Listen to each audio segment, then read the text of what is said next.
The morning sun moved gently across the quiet valley town of Lyon. People were just starting their work, opening shops, feeding animals, or checking the paths that led into the forest. Everyone in Lyon followed simple rules made by the town guards. These rules were not harsh. They were there to keep people safe from the woods, filled with strange lights and ancient sounds. On the edge of the town lived a young woman named Myra. She was calm by nature, and she spent most of her time gathering herbs near the forest. Her hair was tied back with a simple cloth, and her clothes were always covered with dust from the plants she collected. She did not talk much, but she smiled politely at anyone who greeted her. The town knew she lived alone near the forest and had a special way with animals. Nobody questioned it. They thought she was just patient and gentle. There was one rule she knew very well. No one was allowed to enter the eastern part of the forest without permission from the guards. The reason was simple. Strange creatures were sometimes seen there. The guards believed that these creatures moved in groups and avoided people, but the eastern side still felt unpredictable. The guards wanted no trouble for the town. Myra understood this rule, but she also knew something the guards did not. The eastern side had plants that only bloomed for a short time. Without them, Myra could not finish her remedies for sick villagers. She always tried to respect the rules, yet she felt torn inside. She did not want to break trust, but she also did not want her people to suffer. One quiet morning, she saw a gentle glow coming from the forest edge. It came from the rare morning bloom. This flower was the heart of her medicine for fevers that came every winter. If she missed this bloom, the villagers would face months of sickness. Myra stood at the path that led into the eastern side. She hesitated, listening for guards. She heard nothing except the wind brushing through the trees. She took a deep breath, held her basket tightly, and stepped off the safe path. The forest welcomed her with soft light drifting through branches. Leaves whispered around her feet as she walked carefully. Myra moved with respect, always touching the trees lightly as if greeting old friends. She found the glowing bloom near a fallen log. Its petals opened slowly as if stretching awake. She knelt and gathered it gently. She whispered thanks to the forest and placed the flower in her basket. She was about to return when she heard heavy footsteps behind her. She turned and saw a tall guard walking toward her. It was Rowan, a young guard with broad shoulders, a serious face, and a habit of enforcing rules very strictly. Rowan always followed the book. He believed rules were the backbone of safety. If one person broke them, more trouble would follow. He never smiled much, but he tried to be fair. Rowan stopped a few steps from Myra. His voice was firm but not cruel. "Myra, you know this part of the forest is not allowed." Myra stood up slowly, holding her basket close. "I needed the bloom for medicine. The villagers depend on it." Rowan shook his head. The rule was clear, and she had stepped past the marked line.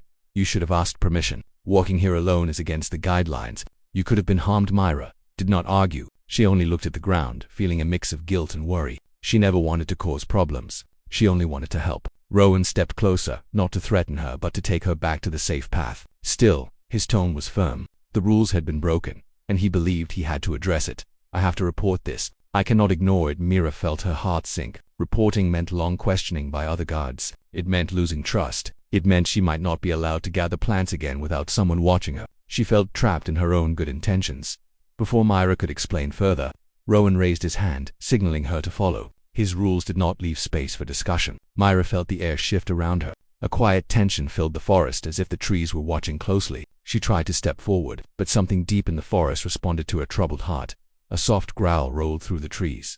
Rowan froze. His hand stopped in the air. He turned his head slowly, unsure of what he heard. Myra did not move. Her eyes softened, not with fear but with recognition. The growl came again, louder this time. Leaves shook. Branches trembled. The sunlight dimmed for a moment as a shadow moved between the trees. Rowan placed his hand on his belt, ready for trouble. He did not want harm. He only wanted to protect the town. Still, he felt unprepared for whatever creature had made that sound. Then, from behind a white oak tree, a large wolf stepped into view. Its silver fur shone under the morning light. Its eyes glowed with a deep calm, not anger. It was bigger than any wolf Rowan had seen. Its steps were silent, and its head lowered only slightly as if assessing the situation. Rowan breathed in sharply, unsure if he should move or remain still. The wolf walked straight toward Myra and stood beside her. It did not snarl. It did not show its teeth. Instead, it leaned its head lightly toward her basket as if making sure she was safe. Rowan stared in shock. "Myra, that creature is dangerous." "Step back slowly." Myra shook her head softly. "He is not dangerous. He is with me." Rowan could not believe what he heard. Myra placed a gentle hand on the wolf's head. The wolf closed its eyes for a moment as if comforted by her touch. Rowan felt his world shift. He had known Myra was gentle, but he never imagined she had a bond with a creature like this. Rowan took a step back, unsure of how to handle the moment. His rules did not prepare him for magical wolves that protected quiet herb gatherers. "Why is he here?" Myra answered with a calm voice. "He comes when he feels I am in trouble." Rowan felt a small sting of guilt. He had not meant to scare her. He only wanted to do his duty. The wolf lifted its head and looked straight at him. Its gaze was strong but not violent. Rowan felt as if the creature was deciding whether he was a threat. The forest grew very quiet. Even the wind paused. Rowan lowered his hand slowly, showing he did not wish to cause fear or harm. I did not mean to frighten you or him. I only wanted to follow the rules. Mira smiled faintly, still resting her hand on the wolf's head.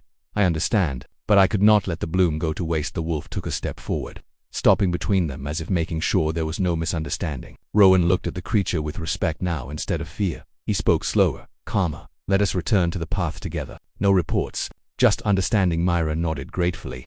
The wolf stayed by her side, guiding her back through the trees. Rowan followed a few steps behind, watching the gentle way Mira and the wolf moved together. Just 5 seconds after he had confronted her, the guard had discovered something that changed everything. Woman he thought had broken a rule was someone far more connected to the forest than he ever imagined. Than the wolf that appeared beside her was only the beginning of a story that would reshape the trust between them.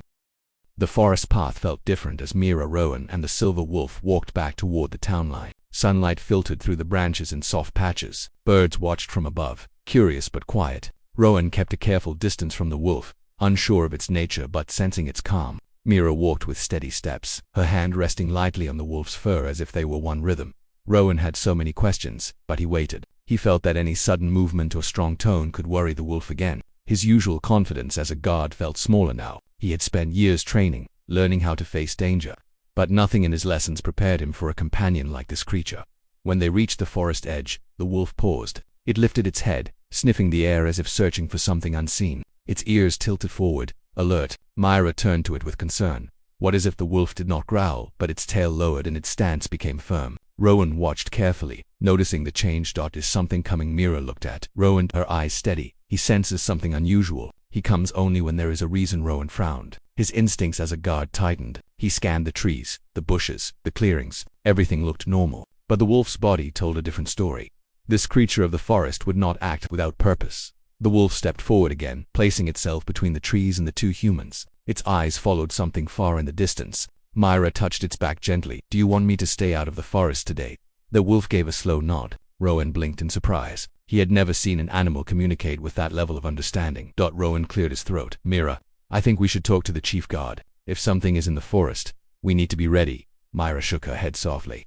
The chief will panic. He sees danger in everything. This forest has protected the town for years. The creatures inside do not harm without reason. Rowan understood her point, but he also had a duty. If something threatened the town, the guards had to know. Yet when he looked at Mira and the wolf standing together, he realized this was not just a simple matter of rules anymore. It was a matter of understanding something far older than the guards' laws.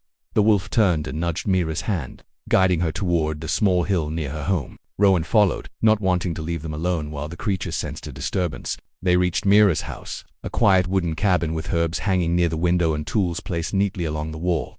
The wolf sat at the doorway, watching the forest. Mira placed her basket on a table and removed the rare bloom with care. Its petals glowed faintly, even in daylight. Rowan stepped inside after Mira nodded. He looked around. The place smelled of plants and warmth. It felt peaceful, unlike the tense air of the guard post. Mira poured water in a cup for him. You look tired. Rowan accepted the cup. His voice softened a little. I have not seen anything like what happened today. I did not expect a wolf to protect someone like that. I did not expect you to speak with him so calmly. Mira smiled gently. His name is Rin. Rowan let out a short breath of surprise. He has a name yet. I did not give it to him. He came to me when I was very young. He watched me gather herbs. He stayed near me when I felt unsafe. I learned how to understand his movements and his feelings. He learned mine. We do not speak with words, but we understand. Rowan nodded slowly. Mira continued working with the bloom, crushing its petals gently and mixing them with other herbs in a wooden bowl. Rowan watched carefully. You said he comes only when you're in trouble. Does he think I was a danger? Mira shook her head. No, he only felt that I was worried. He felt my fear, not of you, but of losing trust and losing the right to help the villagers. He protects me from fear as much as he protects me from harm. Rowan looked toward the doorway where Rin sat like a silent guardian. The wolf's steady eyes followed the forest, never blinking for long. Rowan walked closer to the doorway. Rin. I do not wish to harm Mira or the forest. I only want to keep the town safe. The wolf flicked its ear but did not move away. Rowan felt as though Rin understood his intention. Mira stepped beside him. He will trust you if you show respect. He trusts those who protect others. Rowan smiled faintly. Then we have something in common. Suddenly Rin stood up. His fur bristled slightly. His head lowered toward the forest as if something touched his senses again. Myra felt her heart tighten. Rin is still uneasy. Something is moving in the forest that should not be near the side. Rowan stepped out of the doorway, scanning the tree line. What kind of creature lives that deep? Myra answered quietly. Creatures that stay hidden for good reason. They avoid humans. They only come close when the balance of the forest is disturbed. Rowan felt a chill. Then something has changed inside the woods. The wolf took a few steps forward, then looked back, urging Myra to follow. Myra placed her hand on its neck. Rin wants me to stay near the house. He does not want me walking near the forest until he understands the danger. Rowan nodded firmly.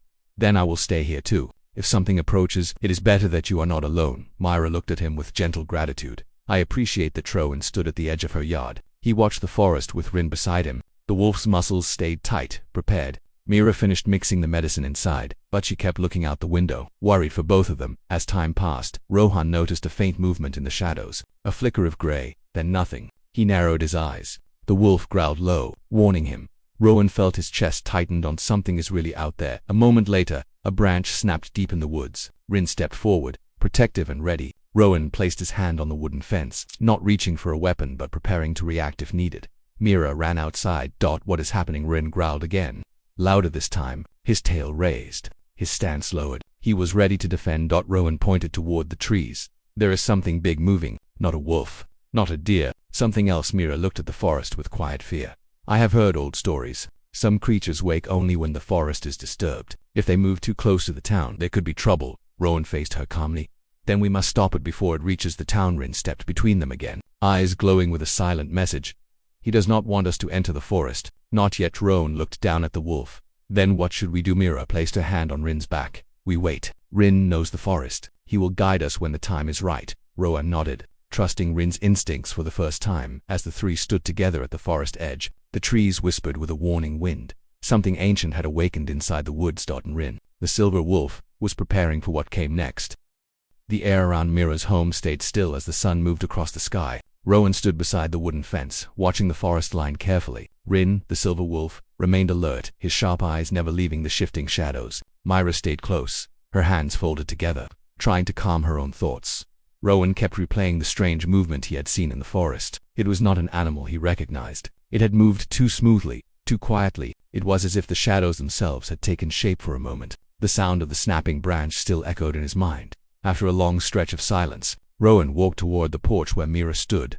Do you think your wolf knows exactly what creature is moving? Myra shook her head gently. Rin does not know every creature in the forest. Some remain hidden for many seasons, but he knows when something is not behaving in the natural way. Rowan looked back at the wolf. Rin stood tall, his tail raised, the fur along his spine slightly lifted. The wolf was steady, waiting, sensing. Myra stepped down from the porch and walked to the wolf. She placed her hand on his head. Rin, do you want us to go inside? The wolf gave a slow shake of his head. Rowan frowned. So he wants us to stay here? Myra nodded. He wants us to remain close to the forest but not enter it. Here waiting for something. Rowan took a deep breath. He had always trusted rules, routines, and the clear logic of his training. Trusting a wolf felt strange. Yet Rin had shown more insight than any guard today. As the light began to fade toward late afternoon, Rowan noticed something shift in Rin's behavior. The wolf lowered himself slightly and moved closer to the ground. His eyes focused on a point far into the woods. Rowan followed his gaze. There was movement again. This time, the shape was clearer. Something tall moved between the trees, walking with slow steps. It was not aggressive, but its presence felt heavy, unnatural. Myra's voice trembled slightly. That is the creature from the old stories. Rowan turned to her quickly. What stories? She took a slow breath. My grandmother told me about something called a watcher. It is a guardian spirit of the deeper forest. It wakes only when the balance is disturbed. It stays far from people, but when it comes closer, it means something is wrong inside the woods. Rowan stiffened. A guardian spirit sounds dangerous. Myra shook her head. It is not harmful unless it senses danger around it. It protects the ancient places in the forest. If it is moving toward the town, something must have pushed it from its own home. Rowan watched the tall shadow again. It moved gently, almost with sadness, not anger. He felt a strange pull, a mixture of fear and sympathy. The creature slowly stepped closer to the sunlight. Its form became clearer. It had a tall, lean body covered in moss-like fur. Long limbs supported it, and its eyes glowed softly like moonlight. It looked peaceful but weary, as if carrying a burden from deep within the woods. Rin took a few steps forward, stopping just at the boundary where the forest met Myra's yard. The creature stopped too. Sensing the wolf's presence, Myra stepped beside Rin, keeping one hand on his back. It is not here to harm. It is confused and tired. Rowan felt uneasy. If the other guards see it, they will panic. They might think it is a threat, Mira nodded. That is why we must understand first. If it is only lost or hurt, we should help before anyone mistakes its intention. Rowan stepped slowly beside Mira. Then tell me what to do. You understand the forest better than I. Doran let out a soft sound, almost like a guiding note. Mira looked at him. Rin thinks we can speak to the Watcher, not with words but with calm movements and respect. If we show fear, it may step back. If we show aggression, it may react. Rowan nodded. I can stay calm. Mira smiled softly. Then stay at my side. They walked a few steps forward, stopping a safe distance from the creature. Rin remained between them, acting as a bridge between two different worlds. The Watcher tilted its head slowly, studying them with patient eyes. It did not growl or step back. Instead, it lowered itself to the ground, showing it meant no harm. Rowan felt a wave of relief. It is listening. Mira took a careful step toward it and placed her hand on her chest, then lowered her hand toward the ground as a sign of respect. She had seen this gesture in old drawings. The Watcher blinked and made a slow gesture with its long arms, almost mirroring her. Mira turned to Rowan. It understands. Rowan watched the creature with awe. He had seen many things in his role as a guard, but nothing like this. Mira spoke softly. It is asking for help. Something is disturbing its home. Something deeper in the forest is forcing it out. Run moved closer. What could be powerful enough to move a creature like this? Mira looked uncertain. I cannot say, but the forest has many hidden places we do not know. Rin may understand more if he goes deeper. The wolf sniffed the air again. Then he pressed his head against Mira's hand. She knelt beside him. Rin wants to go into the forest, but he wants me to stay here. He thinks the danger is too strong for me. Rowan stepped forward. Then I will go with him. Mira looked at Rowan with worry. You should not go alone. The deeper forest is not like the edges. Its paths change. Its lights mislead. Even the creatures that mean no harm can frighten a human. Rowan placed a hand on Rin's back. I trust him. He protected you without hesitation. He will protect me too. Rin looked up at Rowan with sharp, knowing eyes. The wolf seemed to accept his presence. Mira felt her heart tighten. If you go, you must trust Rin completely. Do not run. Do not shout. Do not fight unless he tells you to. He knows the rhythm of the forest. Rowan nodded firmly. I understand. The Watcher lifted its head again and pointed one long arm deeper into the woods. It was showing them the direction of the disturbance. Rin barked once. A clear signal. He is ready. Rowan turned to Mira. Stay here with the Watcher. If the creature needs comfort, you are the only one who can give it. I will follow Rin and find out what is happening. Mira hesitated, but she nodded. Be careful. Trust him. Trust the forest. Rowan gave her a steady look. I will return. Rin stepped forward into the forest, his silver fur glowing between the trees. Rowan followed close behind him, disappearing into the shadows. The Watcher lowered itself beside Mira, tired and waiting. Mira placed a comforting hand on its moss-covered arm. Deep within the woods, the wind grew colder. Rowan and Rin were walking toward something ancient. Something awakening. Something that the forest itself feared. The deeper forest felt different the moment Rowan and Rin stepped beyond the familiar paths. The sunlight dimmed under the thick canopy of leaves. The air grew colder, filled with an ancient silence that pressed against Rowan's ears. Thick roots twisted across the ground, and faint light shimmered between the branches as if the forest itself was breathing. Rowan followed closely behind Rin, taking careful steps. He remembered Mira's words. Do not run. Do not shout. Do not fight unless Rin guided him. The wolf moved with purpose, every step slow and silent. Rowan trusted him more than he trusted the paths beneath his feet.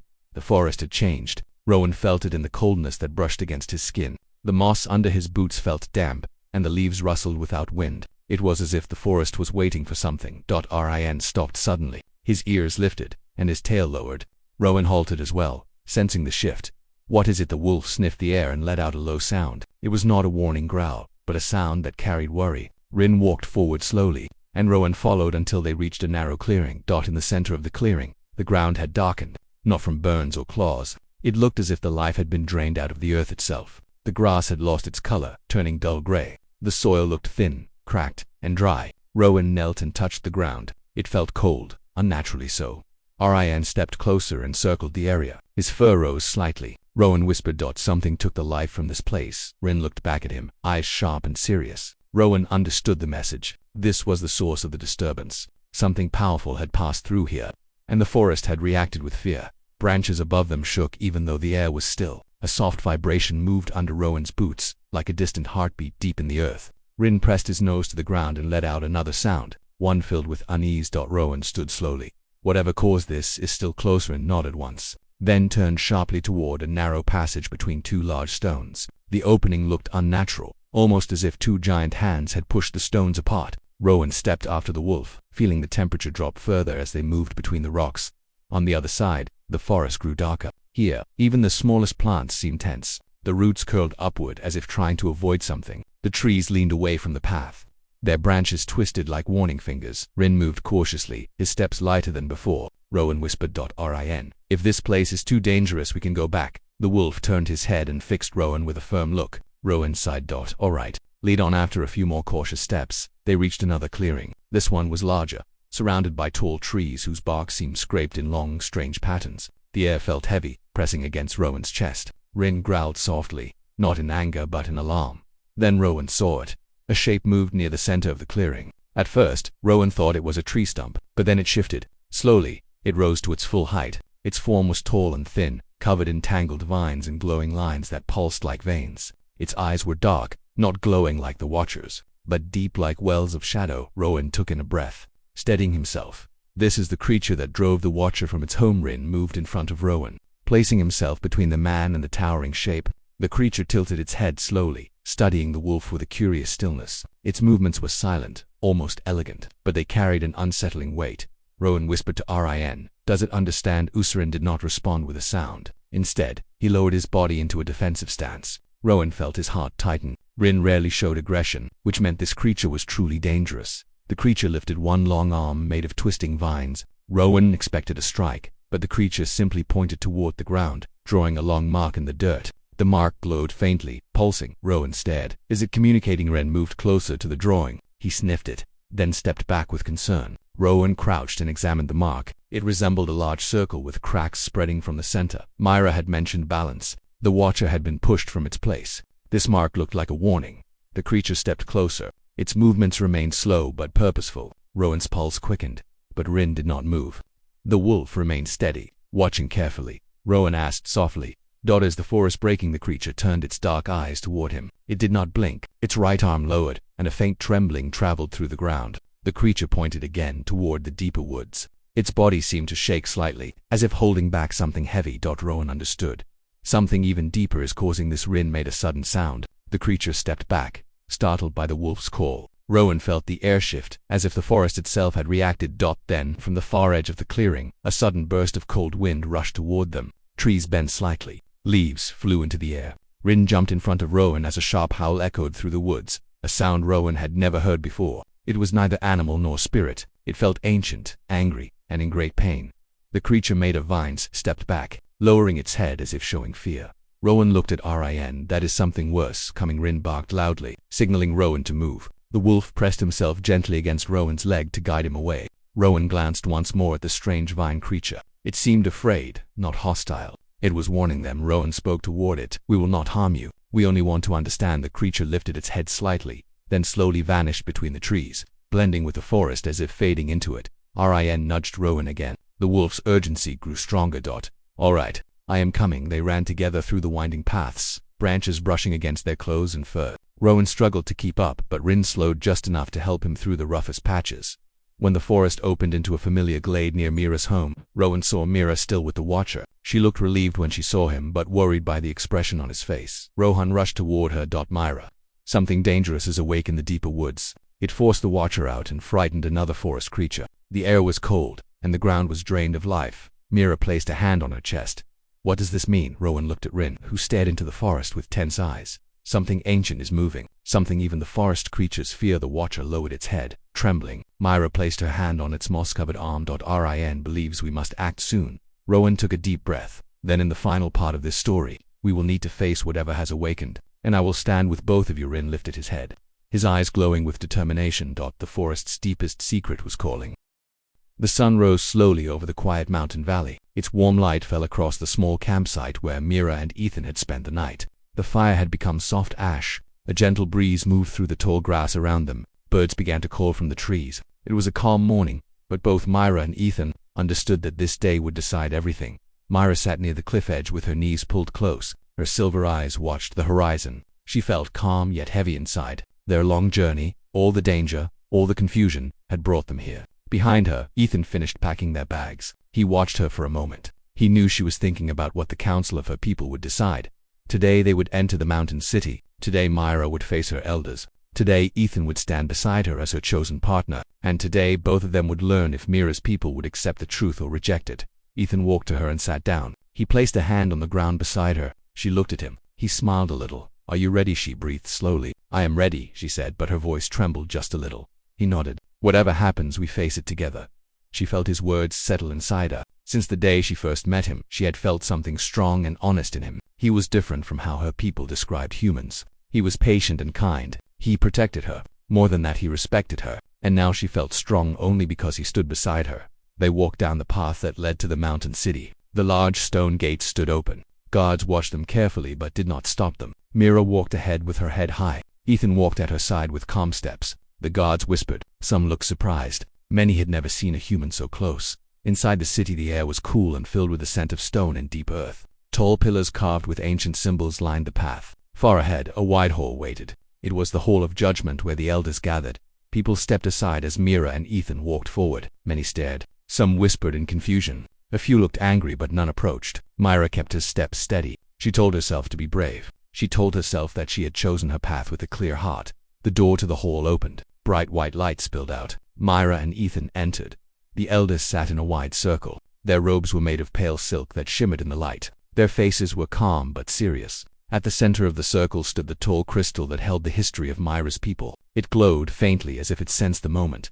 Myra stepped forward. Ethan remained behind her, but close enough to show his support. The eldest elder raised her hand. Her voice filled the hall. "Myra, daughter of Seren, you stand here to answer for the choice you made. You brought a human into our lands. You claim he is your chosen partner. You broke our custom. We ask now for your truth." Myra lifted her chin. Her voice was steady. "I chose Ethan because he showed honor. He saved my life. He traveled with me. He treated me with respect. I saw courage in him. I saw kindness. These qualities matter more than ancient rules." Low murmur moved through the hall. Some elders looked thoughtful. Others frowned. The second elder spoke. "Myra, your people fear humans. They believe humans are wild and dangerous. You bring one. You ask us to accept him. Give us reason to trust your words." Myra turned slightly and looked at Ethan. He stepped forward without fear. "I am Ethan," he said. "My world is far, but my heart is honest. I never wished harm. I protected Mira because she deserved safety. I stand here not as an enemy but as someone who respects your people. I ask for nothing except the right to walk beside her." His voice was steady and clear. The hall became silent. Even the crystals seemed to glow brighter. The elder of wisdom rose. His eyes were gentle. He studied Mira and Ethan with calm interest. "I see no fear in the human," he said. "I see strength in Mira. But there is more here. Myra, tell us, truly did the bond form between you by chance or by fate?" Myra closed her eyes for a moment. She felt the answer inside her. When she opened them, they shined with calm certainty. "It was fate," she said. "I felt it the moment he pulled me from danger. I felt it through every hardship we faced. My heart knows this path is right. I will not deny that truth." The hall filled again with whispers. The elders exchanged looks. Some appeared doubtful, some thoughtful, some confused by emotions they were not used to seeing so openly. Several long moments passed. The first elder lifted her hand again. Silence returned. "Myra, you broke our custom," she said, "but your heart is clear. Ethan, you stand with honesty. We must discuss your request. Leave us for a short time." Mira bowed her head. Ethan followed her out of the hall. They waited outside in a quiet passage. The air felt heavy with tension. Myra paced back and forth. Ethan leaned against the wall, watching her carefully. "Do you think they will accept us?" Mira asked. He thought for a moment. "I think they saw your truth," he said. "And the truth is powerful." She stopped pacing and looked at him. "I am afraid." He gently placed his hand on her shoulder. "Fear means you care. Whatever happens, we face it together." Her breath steadied. After some time, the large doors opened again. A guard signaled for them to enter. Mira and Ethan walked inside. The elders stood. The crystal at the center glowed brighter than before. The first elder spoke with a voice softer than earlier. "Myra, you challenged our old rules, yet we see strength in your choice. Ethan, we saw truth in your heart. Our people must change with time, so the council gives its decision." Mira held her breath. Ethan kept his eyes forward. The elder continued. "We accept your bond. Myra and Ethan may walk together as partners, but both must represent unity between our worlds. You must act with wisdom and courage." Myra felt her knees weaken. Ethan placed a steady hand on her back. Relief and joy rushed through her. She bowed deeply. "We accept," she said. Ethan bowed as well. "Thank you." The hall seemed brighter than before. The elders nodded. Some even smiled. The moment felt like the beginning of a new chapter in their people's history. Outside the city, the sky had turned golden with late sunlight. Mira and Ethan walked out together. They paused at the edge of the cliffs. The warm wind touched their faces. Mira looked at Ethan with a soft smile. "Today changed everything," she said. He nodded. "Yes, but it changed in a good way." She took his hand in hers. Her heart felt light for the first time in many days. The mountains stretched far before them. Their future was still unknown, but it was theirs to walk together.